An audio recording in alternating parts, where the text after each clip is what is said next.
자, 딱 2년 전인 것 같습니다. 두 곳의 면세점 사업자 선정이 핫 이슈였는데 그 과정에서 점수 조작과 편법이 난무했다는 얘기가 있네요. 그렇습니다. 지금 대한민국 관세청이 아주 쑥대밭이 됐었는데요. 당초 이야기는 있었습니다. 특혜설, 내정설이 난무했던 면세점 사업자 선정 모두 사실로 드러났습니다.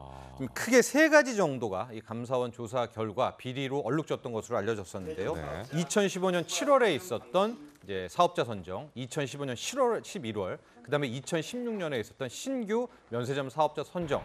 이 세 개에서 모두 비리와 점수 조작이 있었다. 이제 이렇게 밝혀지고 있습니다.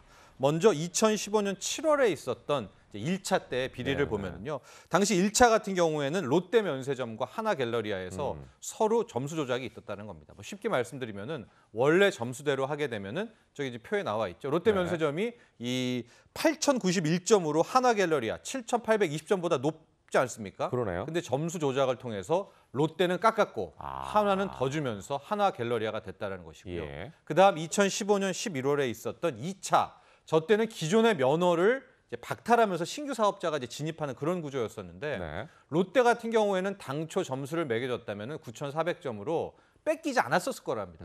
근데 점수 조작을 통해서 롯데가 두 손보다 낮게 나왔고 당시에 롯데 면세점은 월드타워점 면허를 뺏기게 되고 여기에 두산이 이제 새롭게 사업자 선정이 됐다. 이제 이렇게 전해지고 있는데 네네. 문제는 여기 한화 갤러리아와 두산을 그러면은 좀 어떻게 해야 되냐 이겁니다. 애매하네요. 여기에 대해서 한화 갤러리아 두산 측은 각각 입장을 냈었는데요. 한화 같은 경우에는 우리는 공고 기준으로 서류 냈고 그냥 하라는 대로 했었다라니까 어떤 우리는 비리와 관계가 없다라고 했고 두산 역시도 정상적으로 해서 최선을 다한 것인데 지금 와서 어떻게 하냐라는 건데요. 지금 법조계에서는 만에 하나 이게 이제 비리가 있었다면 점수 조작이 확인이 된다면 검찰 조사 결과 이 사업자 선정 면허에 대해서도 취소해야 되나요? 예, 취소의 가능성도 높다 이렇게 전하고 있습니다. 네네. 네, 이렇게 뒤늦게라도 비리가 의혹이 제기된 게 다행인가 싶기도 한데요.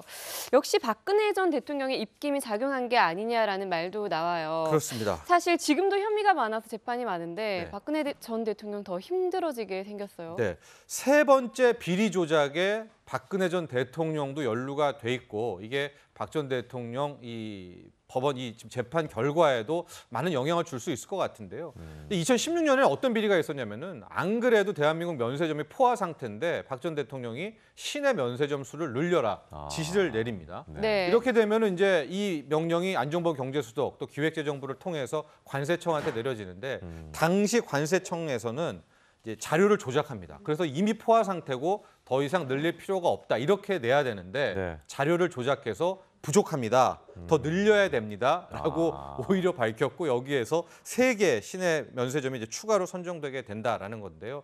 이와 관련해서는 전 김낙회 관세청장 또 현 천홍욱 관세청장이 모두 이번에 조사 대상에 올랐기 때문에 이제 이게 굉장히 문제가 될 수가 있겠고요. 요 사이에 실제 2016년 1월에는 신동빈 롯데그룹 회장과 박 전 대통령의 독대도 있었거든요. 그러니까 독대 후에 박 전 대통령이 늘린 거 아니냐 이런 얘기가 나오고 있어서 이 면세점 조작 사건 일파만파 오늘부터 굉장히 이야기는 커질 것으로 보입니다. 조사 과정을 계속 지켜봐야 될 것 같습니다.